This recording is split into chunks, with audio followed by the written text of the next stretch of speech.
우리 이제 다 함께 예수 우리 왕이여 찬양하시면서 1월 31일 주일 아침 예배를 하나님 앞에 드리겠습니다. 예수 우리 왕이여 이곳에 오소서. 우리가 왕께 드리는 영광을 받아주소서. 우리는 주님의 백성, 주님은 우리 왕이라. 왕이신 예수님 오소서. 찾아가서 다스리소서.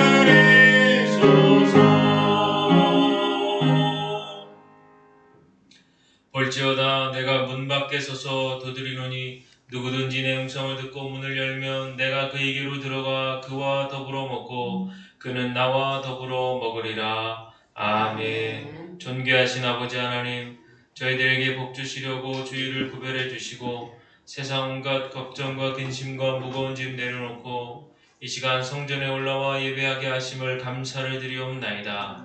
오늘도 주님 안에서 참된 평안과 안식과 기쁨 누리는 주일 되게 하여 주시옵소서. 예배하는 이 시간 성령님의 인도하심에 따라 오직 삼위일체 하나님께만 집중하기를 원합니다.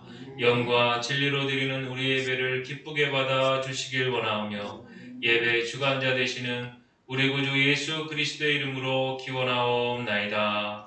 아멘.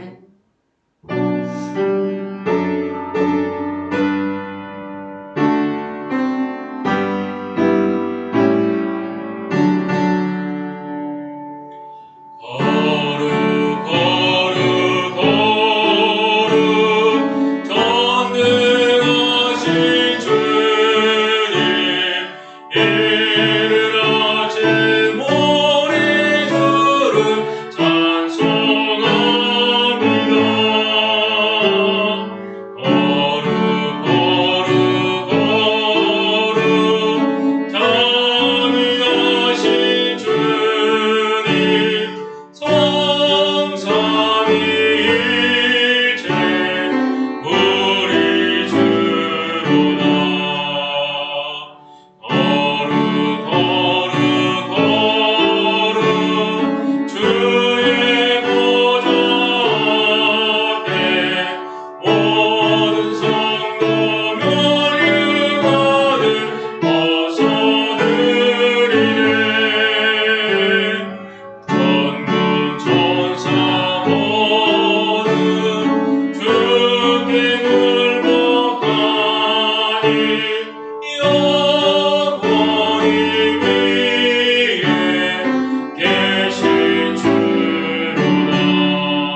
공중에 사무쳤으며 주의 의는 하나님의 산들과 같고 주의 심판은 큰 바다와 같으니이다. 여호와여 주는 사랑과 짐승과 구하여 주시나이다. 하나님이여 주의 인자하심이 어찌 그리 보배로우신지요. 주께서는 주의 날개 그늘 아래에 피었나이다. 그들이 주의 집에 있는 살진 것으로 풍족할 것이라. 주께서 제 공중의 강물을 마시게 하시리이다. 진실로 생명의 원천이 주께 있사오니 주의 빛 안에서 우리가 빛을 보리이다. 주를 아는 자들에게 주의 인자하심을 계속 베푸시며 마음이 정직한 자에게 주의 공의를 베푸소서. 아멘. 이 시간 참회 침묵기도 드립니다. 할렐루야. 아버지 하나님 은혜와 사랑을 감사합니다. 지나간 한 주간 동안에 저희들의 삶을 인도하여 주옵시고 이 시간에 주님 전전으로 또 가정에서 함께 예배할 수 있도록 도와주시니 감사를 드립니다. 하나님 저희들 지난 한 주간 살아가면서 여러 가지 찢기고 상한 침략 가운데 이제 나왔습니다. 주님 저희를 불쌍히 여겨 주옵시고 굽어 살펴주셔서 우리 주님 예수 그리스도의 십자가 그분의 은총으로 새 힘을 덧입는 이내 시간이 되게 하여 주시옵소서. 하나님 이 시간에 간절히 기도하고 원하오니 저희들 알고 지은 죄 모르고 지은 죄들 가운데 있어 주께서 붙잡아 주옵시고 인도하여 주셔서 하나님 빨갛게 씻겨주시고 인도하여 주옵시고 간절히 기도하오니 주님 역사하여 주셔서 이 시간 새로운 영으로 거듭나는 놀라운 역사가 있게 도와주옵소서.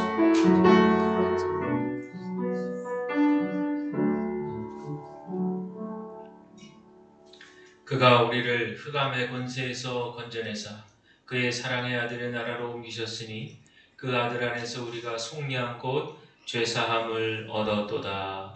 아멘. 전능하사 천지를 만드신 하나님 아버지를 내가 믿사오며 그 외아들 우리 주 예수 그리스도를 믿사오니 이는 성령으로 잉태하사 동정녀 마리아에게 나시고 본디오 빌라도에게 고난을 받으사 십자가에 못 박혀 죽으시고 장사한 지 사흘 만에 죽은 자 가운데서 다시 살아나시며 하늘에 오르사 전능하신 하나님 우편에 앉아 계시다가 저리로서 산자와 죽은 자를 심판하러 오시리라. 성령을 믿사오며 거룩한 공예와 성도가 서로 교통하는 것과 죄를 사하여 주시는 것과 몸이 다시 사는 것과 영원히 사는 것을 믿사옵나이다. 아멘.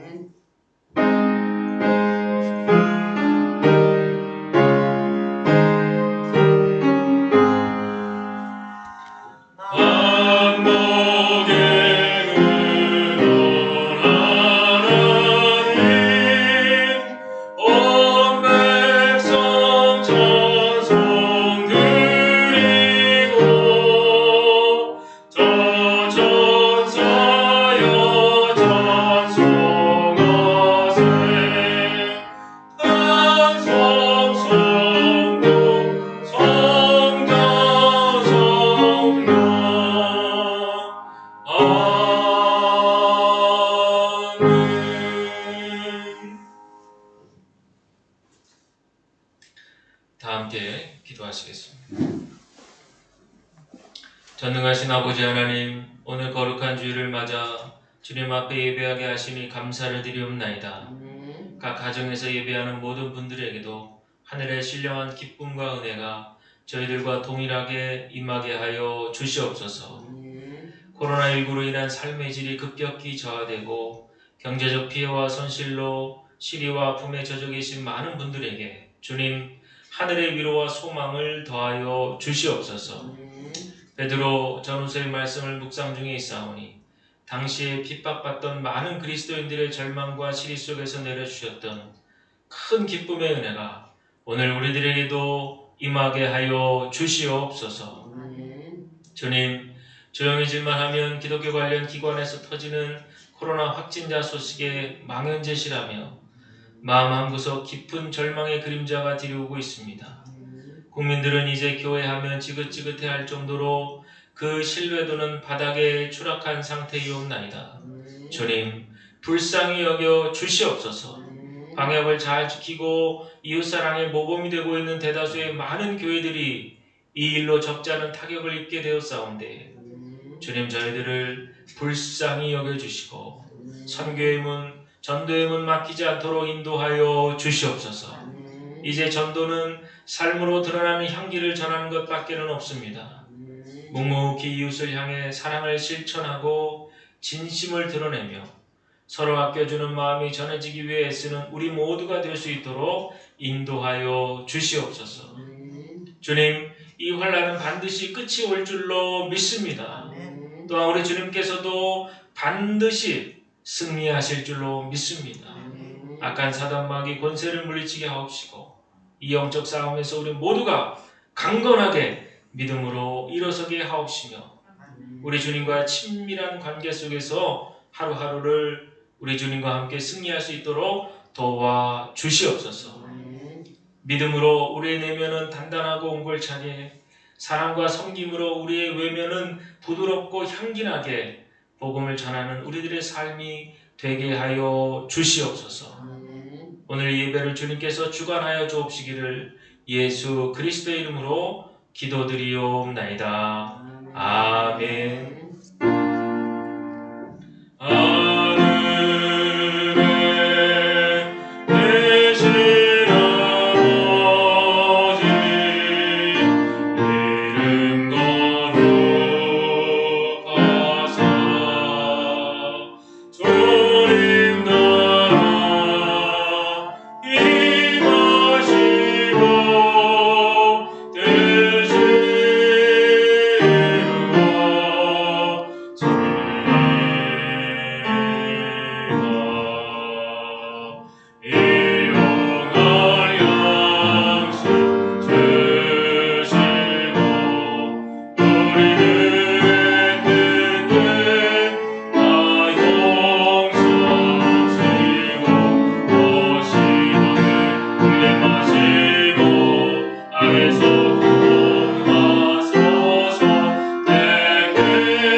교회 소식 주보를 참고하시기를 바랍니다.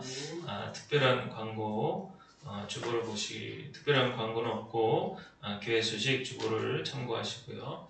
계속해서 사회적 거리두기 지침에 따라서 잘 우리가 지키면서 예배하고 있고 생활 속에서 우리가 방역 잘 지키면서 여러분 건강과 안전 잘 유의해 주시기를 부탁을 드립니다. 이 시간에 드려진 예물 하나님 앞에 봉헌합니다.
오늘 우리에게 주신 하나님 말씀은 베드로전서 1장 3절로 5절에 있는 말씀, 우리 화면을 보시고 제가 3절, 여러분 4절, 우리 5절은 다 함께 그렇게 봉독합니다.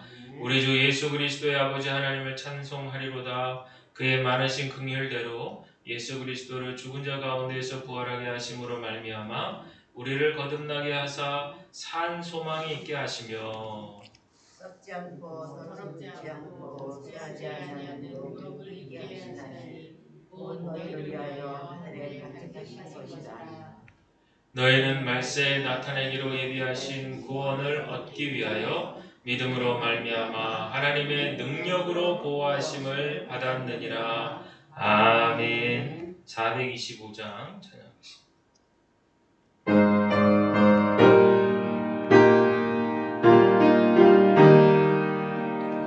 주님의 뜻을 이루소서.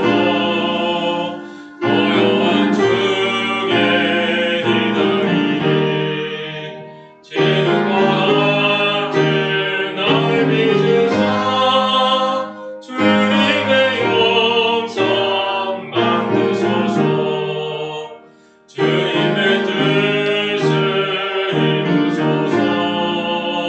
주님 바람에 엎드리니 나의 맘속을 살피시사 눈과 다이게 하옵소서.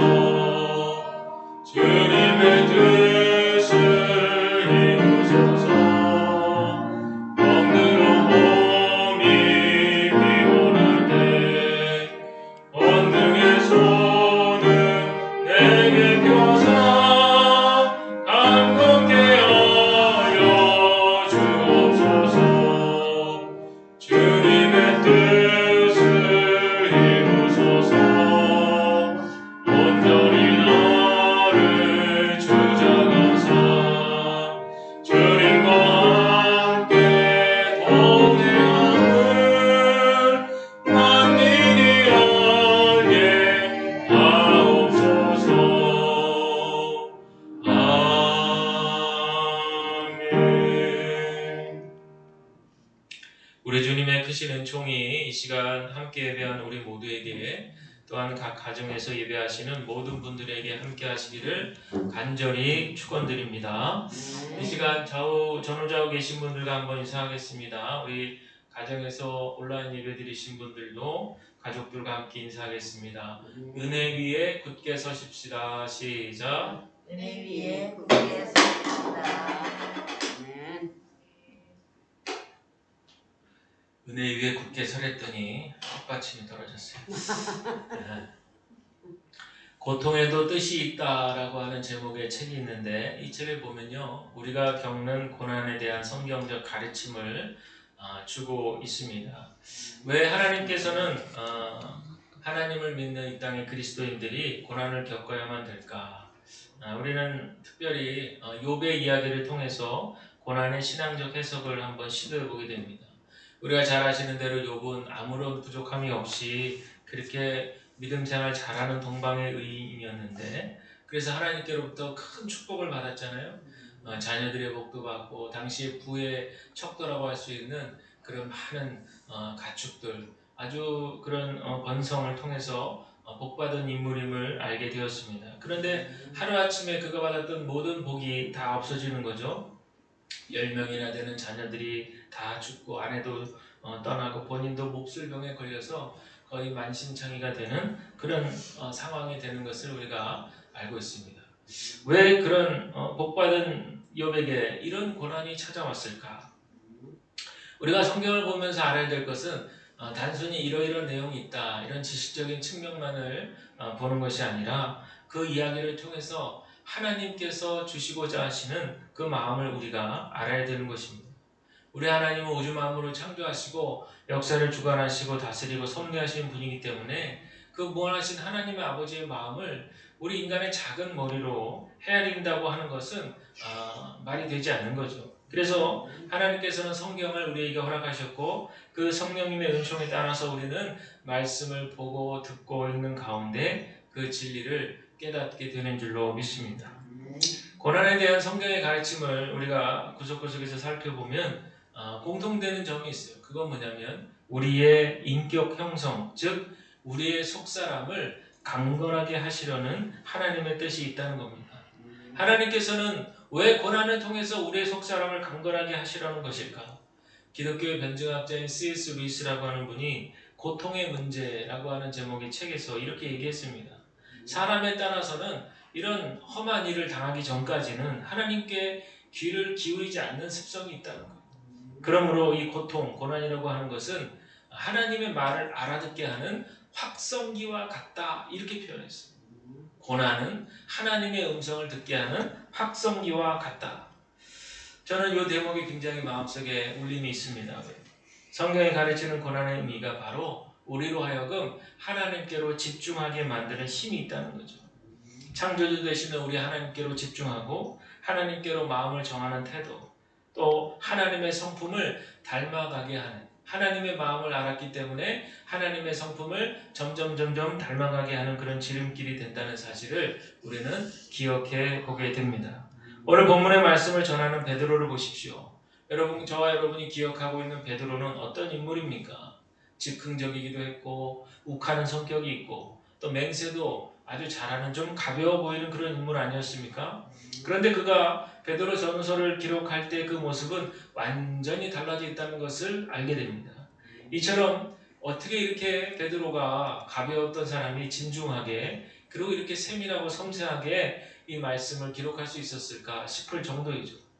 그 증거의 말씀을 드리자면 우리가 이제 앞으로 살펴보겠지만 베드로 후서 1장 5절 이하에 보면 믿음의 덕을, 덕의 지식을, 지식의 절제를, 절제의 인내를, 인내의 경건을, 경건의 형제 우애를, 형제 우애의 사랑을 더하라 이런 말씀이 나옵니다. 이 말은요 신앙 성숙하라 이 얘기죠. 신앙적으로 여러분들이요 성숙하십시오 이런 얘기입니다. 여러분 초대교회 처음 교회가 생겨났을 때 한번 우리 사도행전의 기록을 한번 기억해 보면요 성령의 강력한 역사하심이 일어났습니다. 오순절 마가의 다락방에서 기도하던 120문들 기도대원들에게 하나님께서 강력한 성령의 불을 임하게 하셔서 이제 그들이 은혜를 받고 그 받은 바 은혜대로 이제 복음을 전하면서 교회들이 막 선교가 되고 교회들이 세워지는 거예요. 이때 3,000명 넘는 사람들이 베드로의 설교를 듣고 회심하는 역사가 있었습니다. 그러나 시간이 점점 지나면서 이제 그 복음의 불길은 환히 번져나가고 특별히 바울이라는 인물을 통해서 이방 선교에도 불이 지펴지면서 저 멀리 유럽 땅까지도 이제 복음이 전파되는 그런 어떤 쾌거를 이루면서 하나님의 역사를 이루게 되었던 것이죠. 그러나 이 베드로전서의 편지 이 배경이 되는 로마 제국의 핍박 시대가 되면서 특히 이 시대가 지난번에도 말씀드렸지만 AD 64년경에 네로 황제, 로마의 아주 그 악랄했던 네로 황제가 극심하게 그리스도인들을 괴롭혔던 거죠. 그리고 그 당시 로마시에 불을 자기가 질러놓고서는 방화범, 이 방화의 주범은 바로 저 예수쟁이들이다. 예수 믿는 그리스도인들이다. 그러니까 저자들을 다 잡아라 이렇게 되는 거죠. 잡아가지고 핍박하고 잡아서 사자 먹이 밥이 되게 하고 말이죠. 십자가에 그냥 끔찍하게 처형시키기도 하고 이런 어떤 일들을 끔찍한 핍박과 고난 속에서 그 속에서 베드로가 얘기하는 것은 신앙의 성숙을 말하는 거죠. 그러니 우리는요 여기서 고난의 의미를 찾아내야 될 줄로 믿습니다. 많은 분들이 옛날에 우리 한국교회 부흥의 전성기 때를 아쉬워합니다. 그때가 좋았는데 그때로 돌아갔으면 좋겠다 그런 생각들을 얘기합니다. 이제 다시는 코로나 이후에 옛날처럼 그렇게 다시 돌아갈 수 있을까 하는 걱정과 염려들을 많이 합니다.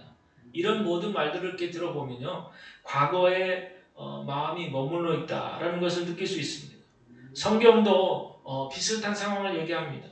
앞서 말씀드린 대로 그렇게 초대교회 성령의 폭발적인 부흥, 그래서 그리스도인들이 폭발적으로 증거하고 막 편만하게 복음이 증거되고 그런 일들로 인해서 교회가 흥망하고 하나님 나라 천국이 점점 도래한 듯 그렇게 보였는데 그런데 왜 코로나 팬데믹 이런 고난이 마치 성경시대에도 로마의 그런 핍박과 박해의 시대처럼 비슷한 양상으로 이어져 가는 거죠. 그러니 우리가 이런 상황들 속에서 과연 이제 우리는 더 이상 하나님 나라 부흥을 경험할 수 없고 천국을 맛볼 수 없는 것 아닌가 그런 질문을 던지게 되는 거죠. 그러나 여러분 우리가 기억하십시오. 과거를 중요하게 여기고 과거에만 정답이 있다라고 생각하니까 미래에는 희망이 없다 이렇게 단정하는 겁니다. 그래서 교회를 떠납니다. 젊은이들이 교회 다시 오지 않겠다고 2명 중에 1명은 얘기합니다. 이제 더 이상 신앙생활 하지 않겠다고 얘기합니다. 다들 난리 났다, 큰일 났다, 이제 어떡하냐 걱정들 합니다. 그러나 여러분 우리는 분명히 알아야 됩니다. 포인트를 알아야 돼요. 이 베드로 전후서가 기록된 이 배경 속에서 우리는 분명한 성경에 역사 속에서 흘러가는 하나님의 그 구원의 정점을 우리는 딱 봐야 됩니다. 지금은 부흥의 때가 아니에요. 지금은 사도행전 초기에 폭발적인 부흥이 일어났던 그런 때가 아닌 거예요. 지금은 베드로 전후서의 배경이 되는 이런 극심한 핍박과 박해 속에서 과연 우리 그리스도인들이 어떻게 하면 이 신앙을 유지하고 또 믿음으로 하늘의 소망을 가지고 살아갈 수 있을까? 우리는 거기에 포인트를 삼아야 될 줄로 믿습니다. 그런데 많은 분들이 그렇게 생각하지 않고 과거에 화려했던 우리 한국교회 부흥기 사도행전의 폭발적인 부흥이 일어났던 그때만을 정답으로 생각한다면 우리는 성경을 제대로 보지 못한다라고 하는 그런 얘기입니다. 여러분, 성경을 보면 고난 속에서 하나님은 하나님의 사람들을 얼마나 정금같이 단련시켜서 귀하게 사용하는지 모릅니다. 요셉을 보십시오. 말도 안 되는 형들의 모함, 그래서 애굽의 상인들에 팔려갈 때 그 나이가 청소년 나이 아니겠습니까?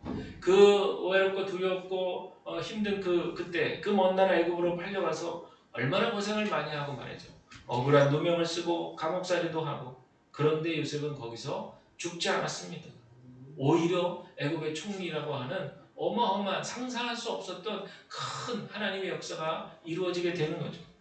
모세는 또 어떻습니까? 그 많은 이스라엘 백성들, 말도 잘 안 듣는 그 이스라엘 백성들 데리고 영광스럽게 애굽에서 빠져나왔지만 홍해바다도 쫙쫙쫙 갈라지면서 얼마나 쉽게 말해서 폼이 났겠습니까? 지팡이 하나 내려치면 그냥 강바다 쫙 갈라지고 말이죠. 물이 갈라지고. 예? 그리고 우리가 지나고 나니까 뒤에 쫓아오던 애굽의 군인들은 다 물속에 수장되고 말이죠. 정말 그때 지도자로서 얼마나 그냥 자부심이 느꼈을까요? 그러나 잠시 잠깐이죠. 광야에서 그 오랜 기간 동안에 그 백성들이 얼마나 말을 안 듣습니까? 자신도 원망할 뿐만 아니라 하나님도 원망하고 아마 막 자결단이라도 조직해가지고 그 캄캄한 밤에 모세를 죽이자 이런 모의들도 많았습니다. 그런데 모세는 거기서 죽지 않았습니다. 모세는 모세의 사명을 다 마친 다음에 이제 느보산에서 죽게 됩니다. 하나님께서 다 이끌어 가시는 거죠. 고난 가운데서도 하나님은 하나님의 사람들을 세우셔서 그 사명을 다 마칠 때까지 이끌어 가시고 인도하시는 줄로 믿습니다. 그러니까 여러분들 성경의 인물들 보면 고난 속에서 실패하거나 고난 속에서 죽거나 그러지 않습니다. 우리는 여기서 분명히 한번 정리하고 넘어갈 것이 무엇이 실패이고 무엇이 성공이냐 말이죠. 그것은 바로 하나님이 함께 하시느냐 함께 하시지 않느냐에 따라서 성공과 실패가 나눠진다는 사실을 여러분 기억하시길 바랍니다. 만약에 하나님이 함께 하시는데도 불구하고 그 안에 고난이 있고 그 안에 어떤 고통이 있다면 반드시 그 안에 뜻이 있는 겁니다. 그리고 그 하나님의 뜻 가운데에서 반드시 그 고난당하는 사람을 빚으시고 성숙하게 하셔서 하나님이 쓰시기에 하나님 복 주시기에 가장 좋은 그릇으로 성숙의 열매를 거두게 하신다는 사실을 우리가 기억해야 될 것입니다. 그래서 이거를 아는 게 참 중요해요. 그런데 우리 보통 사람들은 눈에 보이는 성과, 업적 위주의 삶을 살았기 때문에 신앙생활도 마찬가지로 생각합니다. 그래서 지금 내가 신앙생활 몇십 년 했다 그러면 뭔가 큰 성과가 있어야 되고 하다못해 우리 집안이 복을 받아야 되고 뭔가 이제 그런 기대들을 많이 하는 거죠. 그러니까 기도를 하더라도 뭔가 다 바라고 기도를 하고 뭘 하여튼 예배를 드려도 하여튼 이렇게 하다 보면 이러면서 알게 모르게 마음속에 그런 어떤 인간적인 기대를 갖고 하게 된다는 거예요. 그런데 고난이 한번 딱 오면 엄청난 시련이 한번 딱 오면 정말 내 믿음이 요즘 많은 사람들이 얘기하는 것처럼 찐 믿음인지 아닌지가 단박에 다 드러나는 거예요. 이번에 코로나 팬데믹을 통해서 우리 한국교회 믿음이 다 드러나는 겁니다. 세상에 다 여지없이 발가벗기면서 다 드러나는 거예요. 그 시대 로마 핍박을 받았던 그리스도인들은 왜 안 그랬겠어요? 로마 군병들이 창칼을 들이대면서 그렇게 위협할 때 그들이 속절없이 무너지고 쓰러지는 사람들, 그런 분들이 얼마나 많이 있었겠어요. 그러나 그런 분들이 있어도 그 사람들이 망하거나 그 사람들이 저주할 대상은 아니라 성경은 이들을 그렇게 얘기하지 않습니다. 성경은 그분들을 썩지 않고 더럽지 않고 쇠하지 않는 하늘의 유업을 이어가는 그런 귀한 분들이다 얘기하는 거죠. 그래서 그 당시에 많은 사람들이요 로마의 창칼 앞에 쓰러지고 핍박받고 그럴 때에도 그들의 얼굴만은 환한 빛으로 빛나 있었다. 그게 바로 하늘의 소망을 갖고 있었기 때문이죠. 부활하신 예수 그리스도를 만났기 때문에, 물론 이제 30년 정도 부활하신 예수님 만난 지 한 30년 더 지난 얘기지만, 직접 본 제자들도 있고 또 들어서 아는 분들도 있고 여러 부류의 분들이 있겠죠. 그러나 어쨌든 중요한 것은 예수님이 십자가 달려 죽은 후에 다시 살아났다는 거예요. 이게 사실이라는 거죠. 그래서 그 부활하신 예수님을 믿는 그리스도인들은, 나도 지금 비록 로마 군병 창칼에 죽게 돼도 나는 다시 살아날 것이다. 그런 믿음이 있었던 거예요. 그러니까 죽어가면서도, 피를 절절절절 흘리면서도, 물과 피를 다 쏟으면서도 얼굴은 환한 얼굴로 해같이 빛나면서 찬송을 부르면서 주님 만나러 가는군요. 할렐루야. 이래 가면서 여러분들 귀한 어떤 신앙의 열매를 거두는 그런 모습을 그들 앞에 보여주게 된 것입니다. 그러니 여러분들, 우리가 이것이 바로 초대교회의 순교신앙이거든요. 순교신앙. 고난 속에서 정죄되고 정죄되고 불순물이 빠져나가고 예. 그러면서 아주 순도 100%의 그런 정금이 되어가지고, 그래서 천국길을 가는 그들에게는 기쁨이 되고 감사가 되는 겁니다. 이게 바로 부활하신 예수님을 믿는 그리스도인들의 소망인 줄로 믿습니다. 그래서 오늘 본문의 3절을 보시면, 우리 주 예수 그리스도의 아버지 하나님을 찬송하리로다.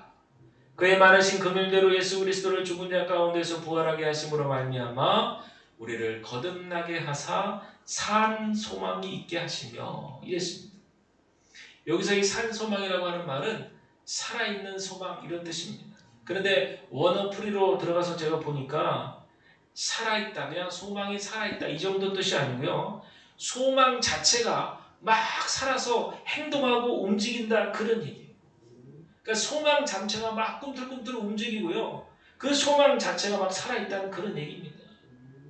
그래서 베드로만 보아도 자기 눈앞에 이제 죽었다 다시 살아나시는 예수 그리스도를 직접 보았잖아요. 의심 많은 도마도 예수님께서 직접 손바닥 또 허리 만져보아라, 직접 체험해봐라, 이래가지고 다 의심 많던 도마도 알게 됐죠. 여러분, 이런 부활의 체험 신앙을 가지고 있는 그런 제자들이기 때문에, 그래서 베드로가 변한 거 아닙니까? 자기 몸을 막 던져가지고 말이죠. 뭐 학자들의 연구에 의하면 이 편지를 쓴 시기가 베드로가 이제 순교하기 한 6개월 전, 아니면 한 1년 전쯤, 거의 이제 순교하기 가까이 다다랐을 때쯤 썼다고 해요. 그러니까 어떻게 보면 베드로도 이제 마음속에, 나도 이제 언제쯤 이제 잡혀가겠지, 나도 이제 언제쯤 이제 가서 죽겠지, 이런 예상을 하면서 쓰지 않았겠나 싶은 거죠. 왜냐하면 그 당시에 핍박이 엄청 심했기 때문에 이런 편지를 썼다는 건 당장에 이제 딱 블랙리스트에 올라가는 거죠. 그러면 생각해 보세요. 내가 이 편지를 써서 보내서 사람들에게 알려질 때 이제 로마의 군병들도 알고, 그러면 이제 나를 잡으려고 찾아올 텐데, 그런 게 만약에 두렵고 무서웠으면은 이 펜대를 어떻게 놀리겠습니까? 글자 하나를 어떻게 쓰겠어요? 예? 하늘의 소망이 없다면은, 아이 못하라, 이런 긁어부스럼을 만들어 그냥 조용히나 있자, 그냥 보이는 사람들한테나 동료하고 격려나 할 뿐이고 기도만 해주지, 못하라 굳이 이렇게 문서화해가지고 말이죠. 그렇게 해서 사람들한테 알릴 뿐만 아니라 알지 않아도 될 그런 로마 군병들까지 그게 다 알려지게 돼서 결국에는 자기를 찾아와서 내가 붙들려 가게 될 거예요. 왜 이런 예상을 안 했겠냐? 그러나 베드로는 분명히 변해 있었습니다. 부활하신 예수님 만났기 때문에 겁이 나지 않았어요. 그 전에 옛날에 너가 저자를 아느냐? 나는 모릅니다 하고 3번이나 부인했을 때, 그때 베드로가 아닌 거예요. 죽음의 권세를 뛰어넘은, 모든 사망 권세를 이기고 다시 살아나신 바로 그 예수 그리스도가 자기 눈앞에 있는 것을 확인했기 때문에 베드로는 더 이상 두려움이 없습니다. 그리고 오직 주님 만나 배울 그날만을 기억하면서, 그러면서 베드로가 바로 이런 베드로서의 편지를 마음을 다해서 이렇게 써서 당시 그리스도인들에게 소망과 위로를 주게 된 줄로 믿습니다. 지금 코로나 팬데믹 시대에 우리들에게 필요한 믿음은 과연 무엇일까요? 무조건 현장 예배 드려야 된다고 세상 뉴스에 떠들썩하게 나오고 말이죠. 세상 법정에 고소나 하겠다고 협박질이나 하면서 또 몰래 법의 테두리에서 벗어나서 불법으로 애들 모아놓고 자신의 입속을 차리다가 대거 확진자가 속출하게 하는 이런 모습. 이게 과연 온당한 그런 모습일까요? 저는 요즘에 마음이 얼마나 답답하고 속상한지 모릅니다. 아니 왜 이렇게 같은 하나님을 믿는데도 그 모양새가 다 다를까? 한 하나님을 믿는다면 적어도 같은 성경에 가르친 대로 그렇게 행동해야 되는 건 아닐까? 그런 어떤 마음의 안타까움이 밀려옵니다. 여러분 우리가 고난을 이기는 힘은 저항하고 그런 게 고난을 이겨내는 힘이 아닙니다. 우리가 고난을 이겨내는 힘은 결코 정부의 방역 지침과 반대되는 행동을 일삼으면서 많은 국민들에게 공포와 두려움을 야기시키는 그런 행동이 아닙니다. 여러분 누가복음을 보십시오. 당시 누가는 로마 정부와 긴밀한 협조 관계를 맺으면서 많은 로마의 관료들이나 황제들 이름을 누가복음과 사도행전에 보면 쫙 기록하고 있죠. 어떻게 보면 뭐 하는 거야? 믿지 않은 나쁜 이교도 저 마귀 같은 저놈들의 이름들을 왜 이렇게 성스러운 말씀에 기록했어? 이렇게 생각하면은 정말 답이 안 나오는 거예요. 왜 그랬겠어요? 누가에게는 선교의 사명이 있었던 거죠. 저들에게까지도 복음은 유대인에게나 헬라인에게나 하나님의 마음을 잘 알았던 거죠. 물론 바울을 통해서 이방 선교의 길이 더 확장이 열렸지만 벌써 하나님의 뜻이 어디에 있는지를 아는 거예요. 그저 유대인에게만 그냥 복닥복닥 그 안에서만 복음이 전해지길 바랐던 게 하나님 마음이 아니라 하나님의 구원 역사와 섭리는 저 이방인 넘어서 그 당시에 가장 끝이라고 하는 저 스페인에게까지도 복음이 전해지는 것, 그것이 바로 하나님의 마음의 뜻이라는 것을 누가는 알았거든요. 그러니까 그가 기록했던 누가복음과 사도행전에 그렇게 많은 로마의 관료들 이름, 황제들 이름을 다 그렇게 적어서 그렇게 기록이 된 것은 어떤 내용입니까? 바로 이런 어려운 가운데서도 선교의 영역, 하나님의 뜻을 준행하는 사명을 감당하는 것이 바로 이 땅의 그리스도인들이 해야 될 그런 사명인 것을 깨달아 알았다는 거죠. 그런 여러분들 다시 한번 말씀드리지만 우리가 고난을 이겨낼 수 있는 힘은 무엇인가? 하늘에 산 소망을 가지시기를 바랍니다. 그 부활의 주님께서 우리와 함께 하심으로 그분의 능력으로 우리를 보호하시고 그분의 긍휼하심으로 우리를 구원하셨던 그 은혜로 우리 모두가 감사함으로 기쁨으로 고난을 이겨나게 되는 줄로 믿습니다. 그러니까 우리의 소망은 막연한 게 아니고요. 분명하고 구체적입니다.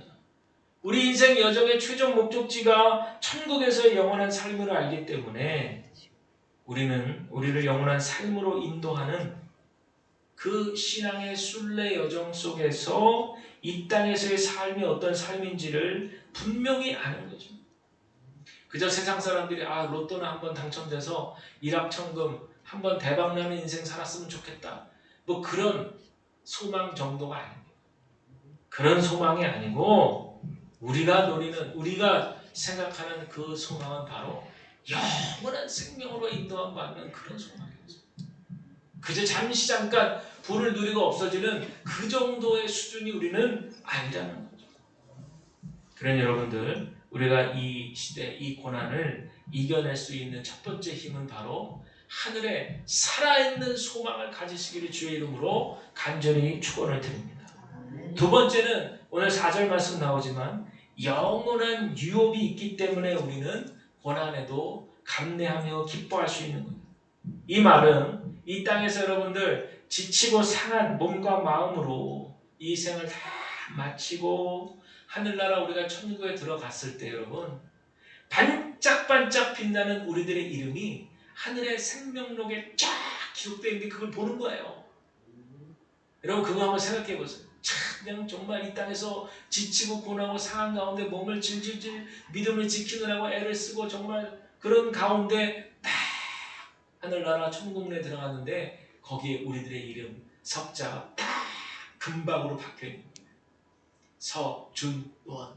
그걸 딱 확인했을 때 여러분들 얼마나, 예를 들면 이런 겁니다. 여러분 여행을 갔는데 여러분 미리 숙소 예약을 하고 갔어요. 그래서 장시간을 들어가지고 지치고 아주 그냥 오랜 시간 동안 그렇게 짐도 많고 해가지고 이제 몸이 육신이 극도로 피곤해지고, 나는 이제 점점점 이제 뉘엿뉘엿 이제 지는 가운데 이제 온통 생각 하나는 빨리 숙소에 들어가가지고 따뜻한 물을 받아놓고 거기서 이 피곤하고 지친 몸을 좀 쫙 녹이면서 좀 쉬고 싶다. 그리고 이제 식사를 했으면 좋겠다라는 기대감으로 딱 들어갔는데 웬걸 뭐가 착오가 생겨가지고 숙소에 예약한 게 잘못돼서 내 이름이 들어있지 않는다고 한번 생각해보세요. 얼마나 당황스럽겠어. 근데 그 주변에는 비슷한 숙소라는 게 없고, 가령 예를 들면 차를 다시 타고 막 1시간 이상을 또 가야지만 가령 다른 숙소가 나온다라고 생각해보세요. 이미 이제 해는 쥐어가고 해는 뉘엿뉘엿 지고 말이죠. 깜깜하고 배는 고프고 몸은 너무 피곤하고 말이죠. 온통 한 가지만을 생각하고 왔는데 그 한 가지 목적이 이루어지지 않았을 때, 숙소 예약 명단에 우리들의 이름이 들어있지 않았을 때 얼마나 실망. 그러나 여러분, 영원한 유업이 있다는 말은 그것이 아니죠. 우리가 지치고 고난 이 몸을 끌고 천국문에 들어갔을 때 우리들의 생명록에 기록된 반짝반짝 빛나는 그 이름이 우리의 영혼을 충분하게 안식해 줄 수 있는, 영원히 썩지 않고 쇠하지 않는 어떤 그런 유업으로 우리에게 인도함 받게 될 줄로 믿습니다. 그래서 우리는 그 믿음으로 이 고난을 여러분 이겨나가게 됩니다. 세 번째는요, 5절에 있는 말씀인데, 우리 하나님의 능력으로 보호하심 받기 때문에 우리가 고난 중에도 감내하며 기뻐할 수 있는 겁니다. 초대교회 성도들이 비록 핍박으로 인해서 죽음을 맞이하겠지만 하나님은 그들의 영혼을 지켜주시고 죽지 않는, 마지막 때 죽지 않는 영광의 몸으로 다시 부활케 하시겠다는 그 약속의 말씀을 그들은 믿었다는 거죠. 이게 중요한 겁니다. 그러니까 불구덩이도 들어가는 거예요. 그러니까 사자 밥도 되는 거예요.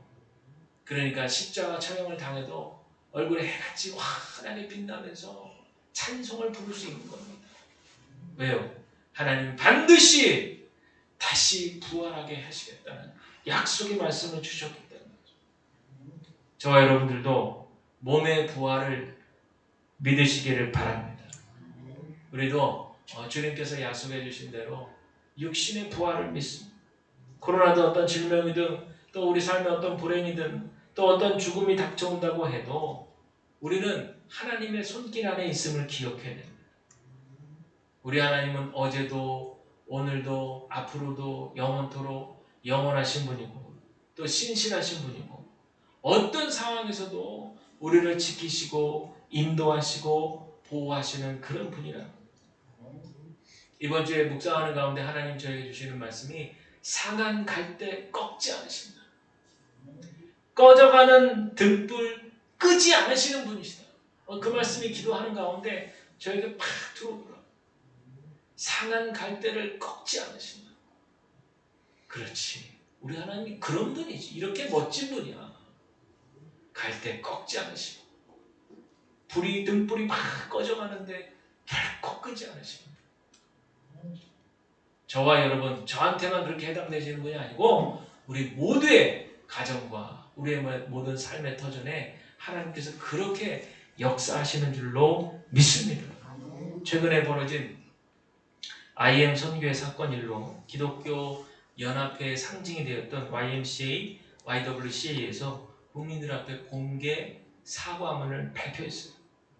처음에 신천지 사건이 일어났을 때만 해도 이단이야, 그러니 뭐 그러려니 했어요. 그리고 은근히 우리 정통교단에서는 이번 기회에 이단들이 드러난다 이러면서 차라리 막 좋다 막 그런 생각도 했어요.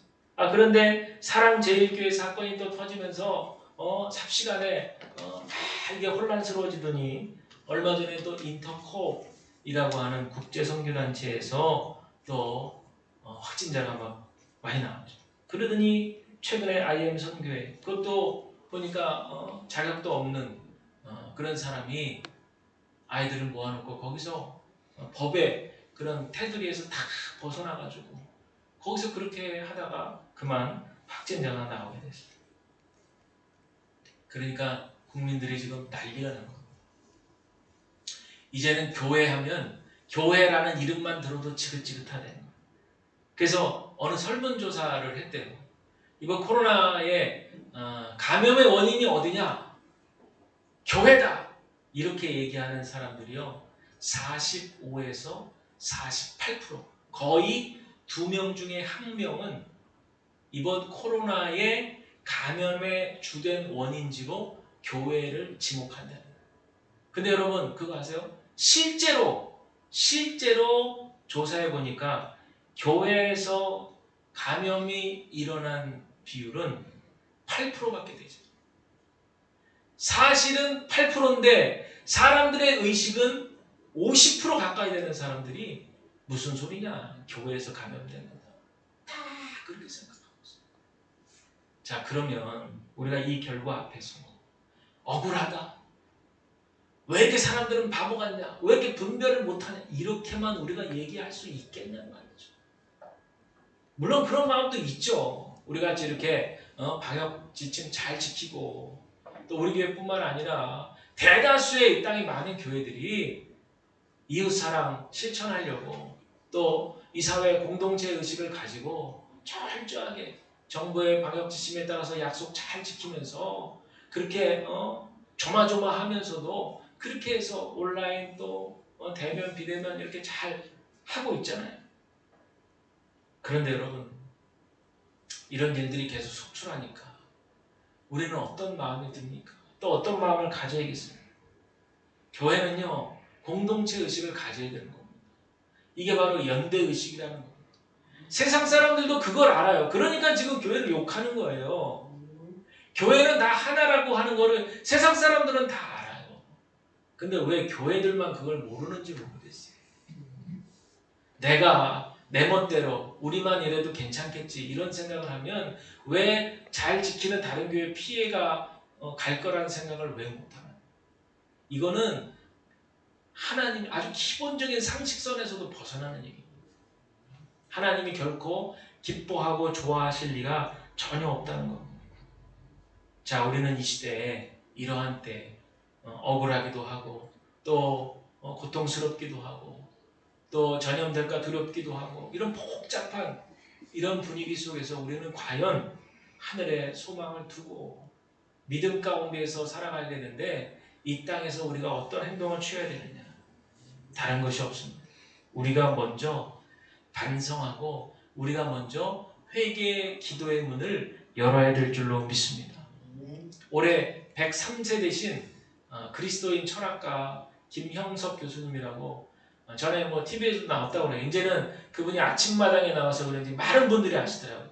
그 전에는 이제 아시는 분들만 알았거든요. 이렇게 목회자들이라든지 그분 이제 책이라든지 강연을 들으신 분들만 알았는데 언제인지 전 못 봤는데 아침에 KBS 하면 아침마당 이분이 출연했대요. 그러니까 이제는 모든 세상 사람들이 다 그분 100세 넘은데도 건강하신 분 다 이제 아십니다. 근데 이분이 그리스도인이거든요. 이분이 예수 믿는 분인데 이분 책을 제가 이제 여러 번 읽어봤는데 너무 마음에 울림이 있어요. 이분 얘기 잠깐 해드리면요. 그분이 한 책에서 뭐라고 얘기하는지 아세요? 사람들이 행복하지 못한 가장 큰 이유는 뭐냐? 만족하지 못하기 때문에. 자기가 103세를 살아보니까 결론이 사람들이 행복하지 못한 이유가 자족하지 못하기 때문에. 그리고 두 번째가 이기적인 마음 때문에 행복하지 못합니다. 더 커지고 싶고 더 많아지고 싶고 저 사람보다 내가 더 잘 되고 싶고 이런 욕심이 한국 교회에도 가득하다는 거예요. 여러분 바울의 고백을 우리가 들어서 알잖아요. 풍부에도 처할 줄 알고 비천에도 처할 줄 알아서 모든 일 곧 배부름과 배고픔과 풍부와 궁핍에 처할 줄 아는 일체의 비결을 배웠노라. 그리고 난 다음에 다음 구절인 빌립보 4장 13절에 나오는 얘기가 내게 능력 주시는 자 안에서 내가 모든 것을 할 수 있다. 근데 많은 사람들은 그 앞에 11절, 12절은 싹 빼놓고 13절만 딱 잘라가지고 그래! 내게 능력 주시는 자에서 내가 할 수 있으니까 마음껏 키우자, 마음껏 늘리자, 마음껏 내 욕심 채우자 이렇게 잘못 해석하는 거예요. 이 13절 말씀이 해석하려면 반드시 11절, 12절 그 앞에 풍부에도 처할 줄 알고 비천에도 처할 줄 아는 그 바울의 고백과 연결을 시켜야 돼요. 그 말은 뭐겠어요?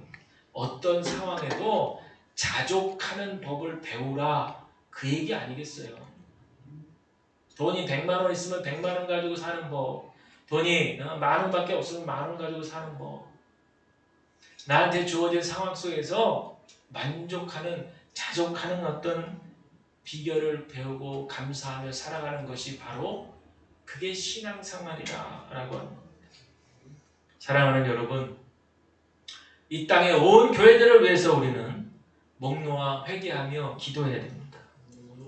우리는 예수님을 믿는 순간 그분과 함께 십자가에 못 박혀 죽었다는 바울의 고백이 우리들의 고백이 되어야 돼요.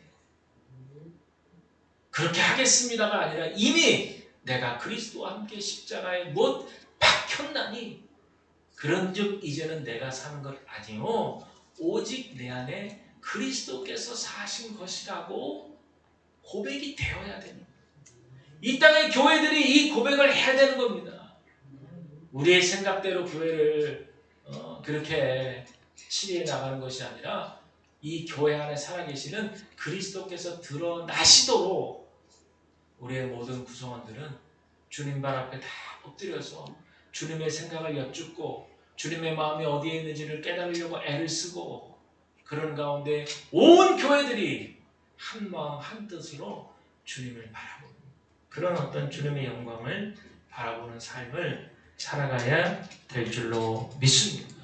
이것이 바로 하늘의 영원한 소망에 잇대어서 하늘의 영원한 유업을 간직한 채로 하늘의 그런 살아있는 소망을 두고 살아가는 저와 여러분 또 이 땅의 온 교회들의 모습이 되어야 할 줄로 믿습니다. 바라기는 이 말씀으로 위로 받으시고 우리가 더욱더 이 땅의 교회들의 회복을 위해서 기도하시면서 우리의 살아있는 소망으로 이 어려운 때를 믿음으로 잘 이겨나가시는 저와 여러분들이 다 되시기를 주님의 이름으로 간절히 축원을 드립니다. 하나님 감사합니다. 우리들에게 하늘의 소망과 이 고난을 이겨나가는 믿음을 허락하여 주시옵소서. 세상은 교회를 비난하고 손가락질하지만 저희들은 하늘의 소망을 두고 여전히 믿음을 가지고 확신을 가지고 그리스도의 향기를 발휘하며 또 그리스도의 향기를 더 많은 사람들에게 전할 수 있는 우리의 삶이 되게 하여 주시옵소서. 감사드리옵고 예수님의 이름으로 기도드리옵나이다. 아멘. 우리 시간 자리에서 일어나셔서 파송의 찬양 부르겠습니다.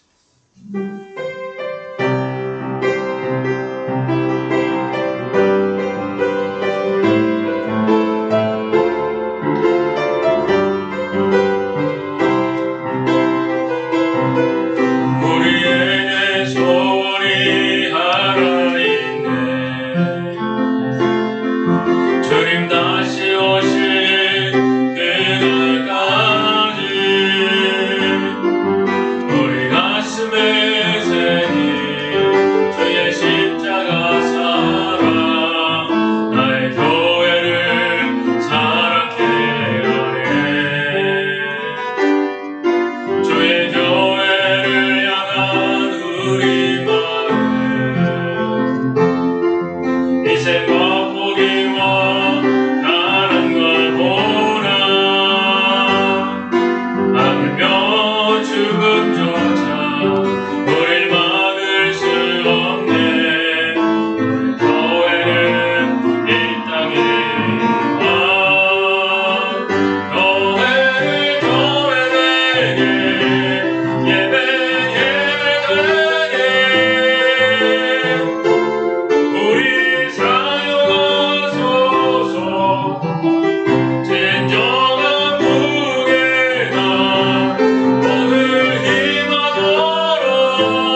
성령 안에 예배하리라.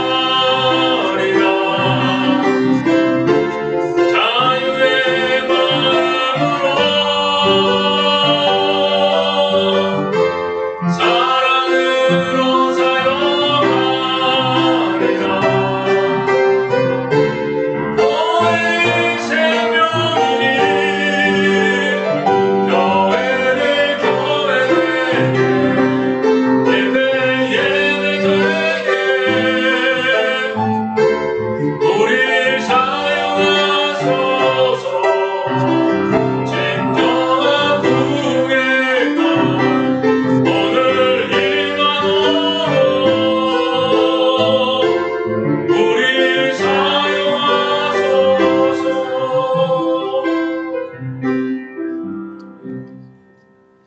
하나님 감사합니다. 오늘 이 예배를 주님 흠양하여 주옵시고 가정과 현장에서 함께 드린 예배 가운데 주님의 영광 더욱더 드러나게 하시오며 우리의 삶 가운데 더욱더 주님의 향기가 드러날 수 있도록 주께서 지켜 주시옵소서.